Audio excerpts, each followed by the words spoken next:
Good day, viewers. Welcome to a fresh edition of 30 Minutes, the interactive program of Trust Television with me, Manir and Ali. Our guest today is someone who is very passionate about resource-based development, having worked as a development banker and also presided over some processing industry. I'm talking about a ginnery in Zaria, and also worked with the Kaduna State Investment Promotion Commission. I'm talking about none other than Malam Gambo Hamza. Malam Gambo Hamza, welcome to the program. Thank you very much, Malam Manir.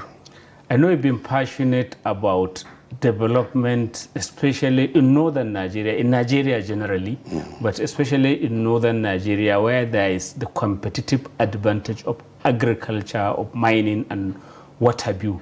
But it appears we are not building on that. Yes. Why are you so concerned about that? Thank you very much. Maybe a bit of personal history. Career-wise, I worked with the Nigerian Mining Corporation, where I worked under late Rulwan Lukman. And so I know a lot of the resources, the mining resources available to each state virtually in the country. And then while there, I was brought back to my state, Kaduna, to set up a brand new ginnery. And I saw the potentials that the textile value chain. And at that point, I realized the dangers ahead. And then from that, I moved to Nexim Bank, whereby I ended up retiring as the head of projects finance. That's at the Nigerian Export-Import Bank. And from there, of course, went into private consulting, and then I was brought back to serve in Kaduna State to set up the Kaduna Investment Promotion Agency, not commission, as you said. And in all of this, I discovered that here we are, abundantly blessed, but curiously incapable of turning those blessings into things that would impact and benefit the larger society. And some of these issues of banditry, whatever, were foretold in a way. Because... Why foretold? Foretold in the sense that at the moment you ignore things that would impact on the lives of the people and getting them engaged. That is in economic activity. In economic activities. They are that not waiting for associated and linked with where we saw what happened in the Niger Delta. So a resource-based development by itself has a way of bringing in people, aligning them with their resources, and from there you move on. But once you allow exploitation without the people, without the localities, that resource development would not lead to people's development. But we had a situation in the 60s, 70s, maybe up to some parts of the 80s, where there was massive commercial production of cotton, of groundnut. We had the pyramids of Kano, where groundnuts were aggregated and shipped to the coastal areas, then to the UK and other places. We also had textiles that were riding on the back of the cotton being grown, and many of us grew in villages where the main commercial activities after the rainy season is the plot, where they buy and sell the cotton through the license buying agents. Where did we, or how did we allow all of that to disappear? Thank you very much.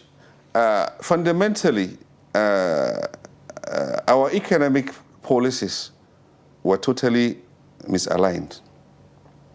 Misaligned in the sense that while the 60s that you're talking of, 50s, 60s, and maybe early 70s, were pure raw material kind of economic development.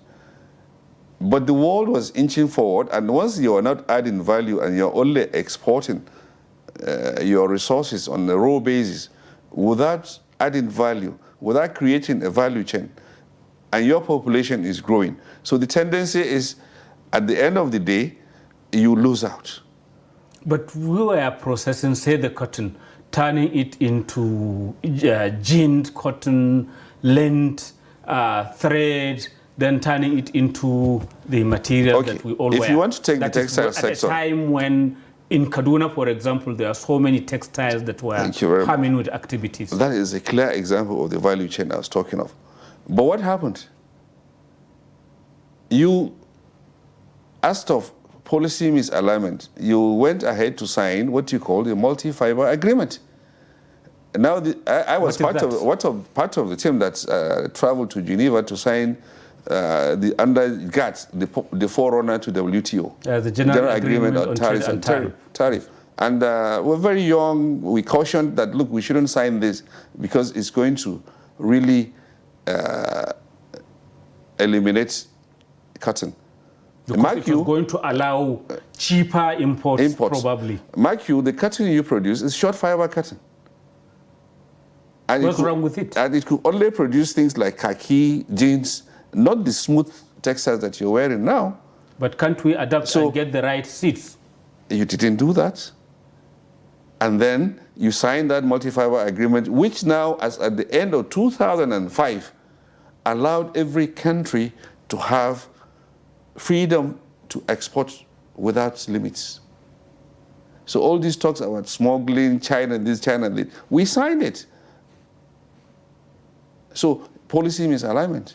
But is that not part of, again, the relationship between the developed and the developing world, where almost always policies and such agreements are tilted in their favor and against us?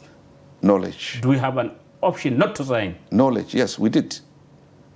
Knowledge. And we had the capacity to have aligned other African countries that were cotton and textile based. Mali opted out some 10 years ago, not only because of the misalignment, they brought GMO cotton, which was not producing anything for them. At the end of the day, things were declining and they opted out. So policy misalignment has been the challenge. And secondly, human resource decline. Our capacity was declining, and the governments were not seeing the necessary needs for all of this. And then there was oil, usually this so-called you became dependent on a monthly charade called FAC. That is where they sit and allocate funds. So, and nobody was thinking of developing these sectors on a value chain basis. So how do we retrace our steps now? Retracing our steps, number one, you're talking of a country of 3 or 4 regions then in the 60s. Now you're talking of a country of 36 or 37 states. And in the northern states, you have 19 or 20, if you call FCT as the equivalent of a state, each one with its own perspective in planning. There is no region-wise approach. Yes, and not until we do that. There is a beauty in this development commission that have come up. It's not just job for the boys, because usually it's just the big guys with their It will be job for the boys if wrongly adopted. And because if we learn from what has happened with the Niger Delta Development Commission, not much has changed in the Niger Delta.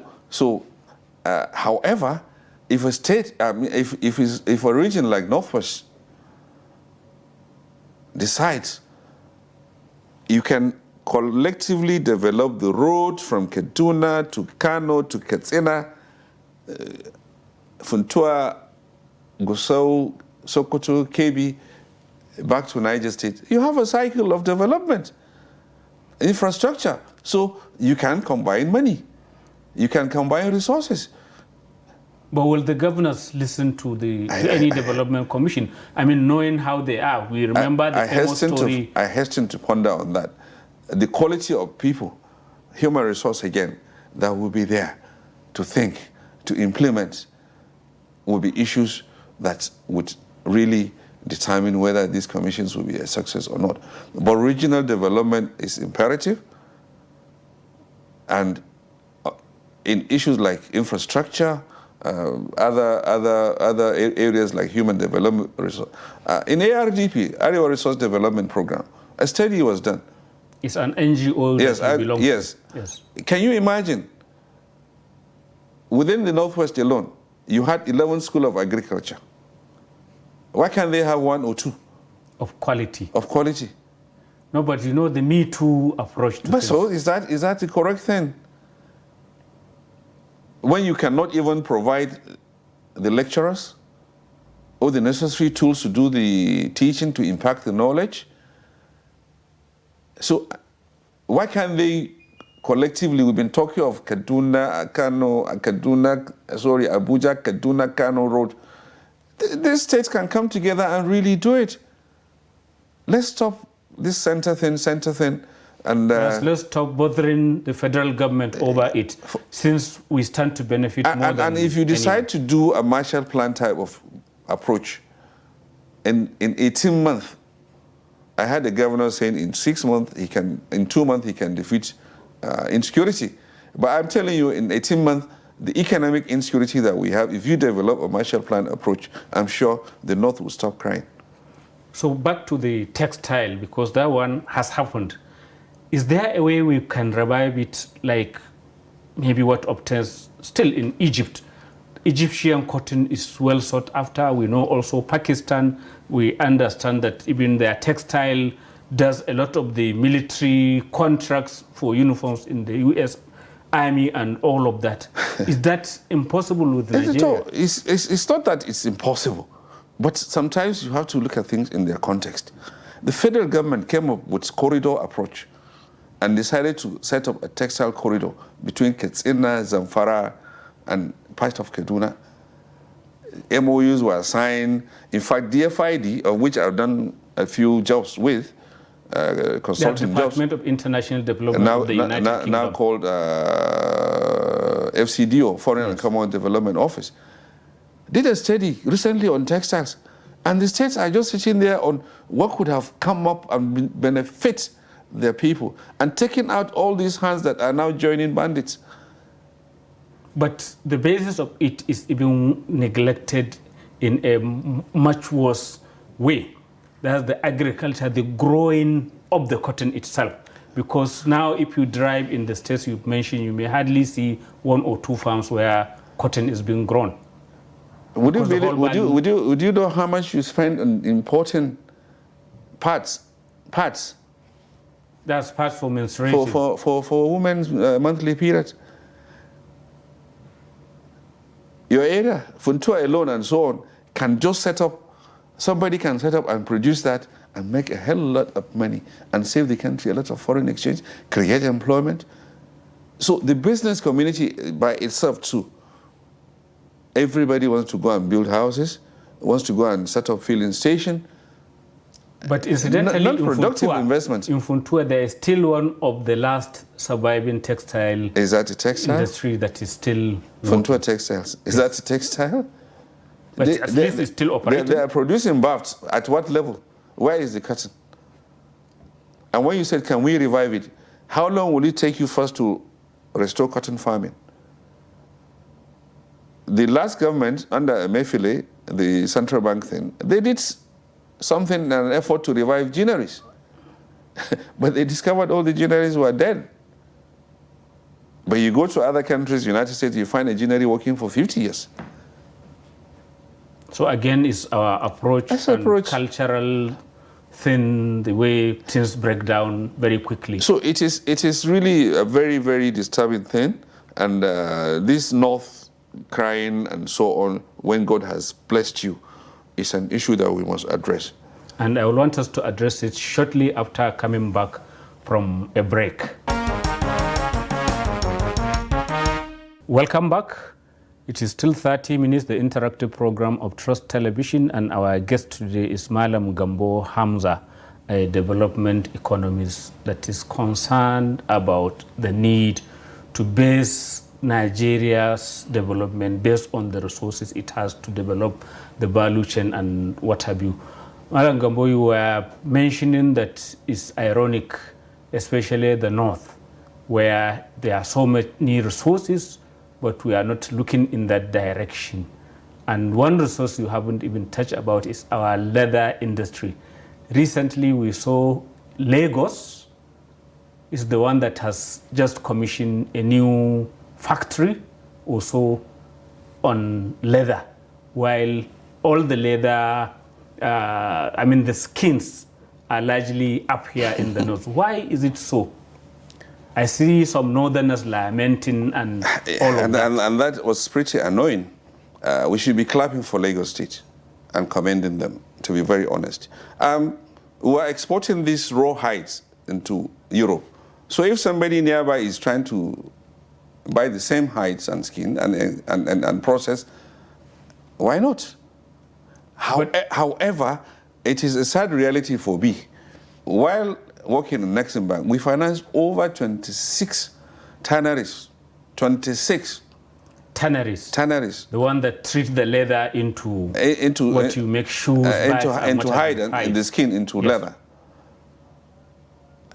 Where are they today? They've all disappeared. Poor business management, poor government policies, lack of support, and everything you can think of. So it is very, very, very, very, very sad. The government has come up with a livestock ministry,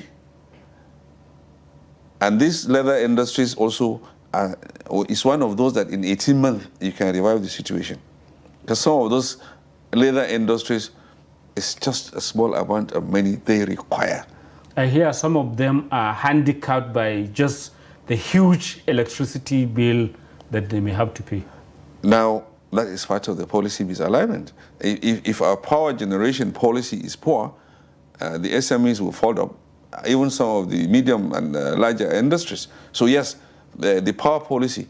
But now, with solar, I'm sure... But can solar actually support big industrial Look at Morocco. Look at Morocco. They're even exporting the solar.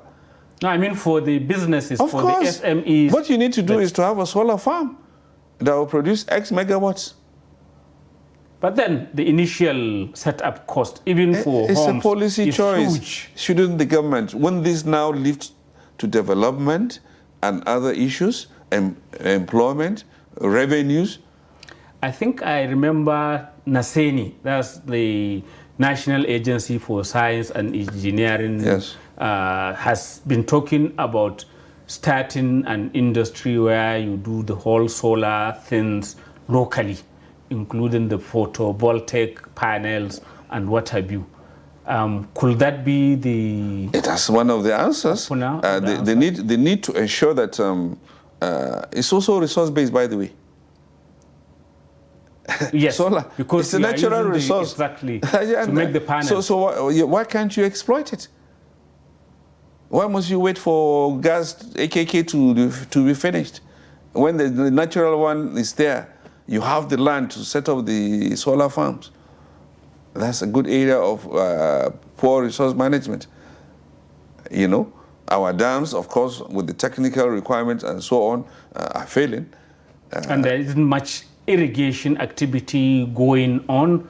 You have all these dams that are just lying there. That again is a policy misalignment. Would you know that all the river basin authorities that you hear of, a governor cannot allocate land. He has to come to Abuja. Why would you have that kind of policy? In fact, agriculture should no longer be a federal government policy. It should be a state policy because it involves the people. Just like you devolved land to the state governor, why should agriculture continue to be under federal policies?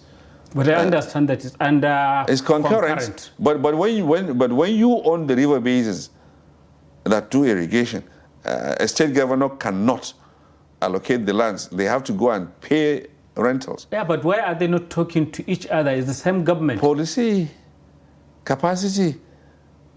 If you know what is wrong with you, you should be able to address it. But nobody is willing to. And this brings us to leadership choices. I want to take you back to that Lagos leather factory. Thank you. That people are celebrating. I remember years earlier, maybe 2-3 years down, there was also a big rice mill. They call it mega rice mill, set up by the same Lagos. It hasn't worked for one day. So are you confident? That was a sentimental. Are you confident that the later one will work? Our governments like big contracts, set up the thing and then forget about it. That was a sentimental investment. And investment does not go with sentiments. Why sentimental? Sentimental in the sense that they had an you wanted to impress the people. You are going to provide them with food. But in this case, most of the leather that you produce is going to be exported or consumed by the elites. The belts, the bags, the whatever. So it's purely business. Whereas that one was sentimental, you want to provide food. But the value chain arrangement was not well fixed. You reckon now it is better fixed with the leather industry because many of the leather is from goats, the Sokoto red. Do you know how much? How was there a plan to get all those leathers wherever the goats are slaughtered across Nigeria and then get them to Lagos? I believe I've not seen their business plan, but I want to believe that they've taken all those things into consideration.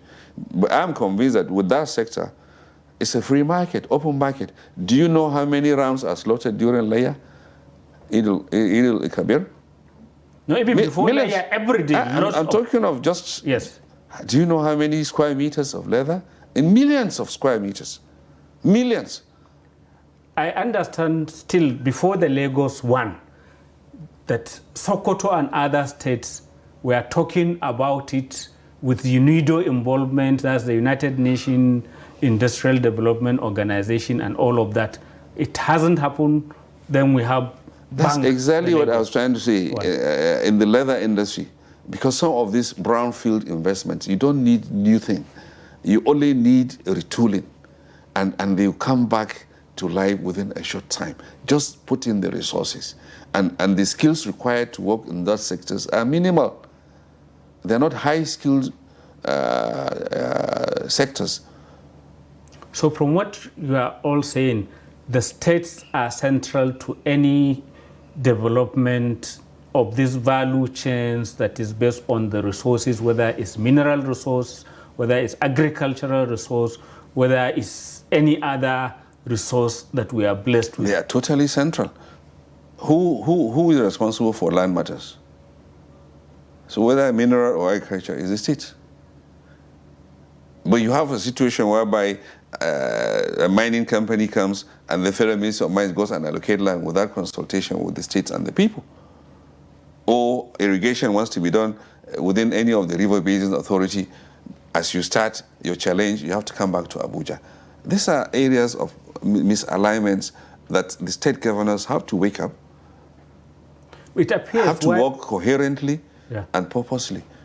It appears while the state government and others are maybe sleeping on duty, the local populace are not waiting, because you see reports almost on a daily basis of artisanal mining. In fact, the most recent one was somewhere around Gwagwalada, where people were getting raw gold from some plot. And then all over Nigeria, these things are there, and I don't think the government can even police it. The relevant ministry is talking about some marshals that will prevent it, but it sounds more like a joke. I don't know what... Yes, from my experience back in mining corporation in the early 80s to in Kaduna Investment Promotion, where we actually set up a program of artisanal mining, which now led to setting up a Kaduna Mining Company. Realizing all the dangers that was emanating from the Bindrungwari saga. But today, you can call them artisanal mining, but they are not.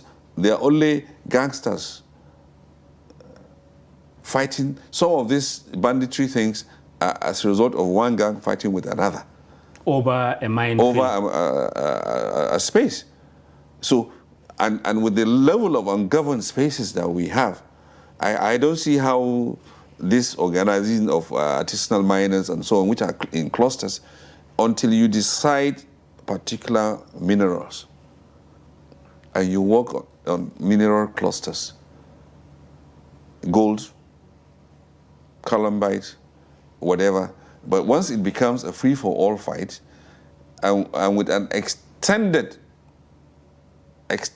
infiltration by foreigners into this affair, who are, from the security information we are getting through sources, are the source of arming all these bandits, just because there are economic resources within ungoverned spaces that nobody monitors, nobody regulates, and what have you.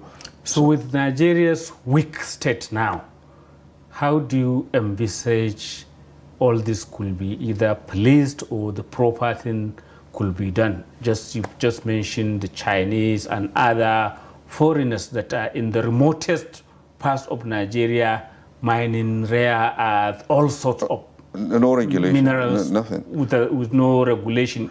In some instances, we've even seen police and other security people giving them cover to do whatever they may wish to do. So it's coming back to the resource-based development initiative. And once you're determined and focused, then you can set up regulation, you can set up monitoring, and you can set up enforcement. What will you say are the low-hanging fruit on this pathway? If we want to start, because especially northern Nigeria, huge land, 78% of total of Nigeria's land mass. Comparative advantage. The comparative advantage of agriculture, of the minerals and whatever. So where do you start? Which are the low-hanging fruit that we can start on? Is it the leather? Is it the cotton? Is it sesame? What exactly? That's why I now mentioned the issue of each state looking at its own development resources. Why can't Jigawa concentrate merely and only on sesame? And it will produce millions and millions of tons of sesame. Why can't the textile corridor be revived by Katsina, Zamfara, part of Sokoto and part of Kaduna to produce? Why can't Gombe, Taraba, Adamawa concentrate on livestock? But how will all that collide with this recent importation of everything? I hear even ginger, that Kaduna used to have a competitive advantage. Now they have Chinese and Indian ginger, which is not as pungent as our own, being imported. Now, this is coming back to a thing that I am not too deep on, the GMO thing. We adopted a GMO type of... That's the genetically modified. And at the end of the day, once infected, it couldn't cope. And I know 2 or 3 people who have had to die because of the loans on their heads. Production was zero. I don't see us inching back to the level that we were in ginger, but I know the state government, and I've had opportunity to talk with the Commissioner for Agriculture. They're doing some good efforts, but I don't see us inching back to where we were. On ginger? On ginger, as it were. Alan Gambo, Hamza, thank you very much for coming. Thank you very much, Manir. Thank you. Thank you. Viewers, that's the end of this edition of 30 Minutes. Keep a date with us.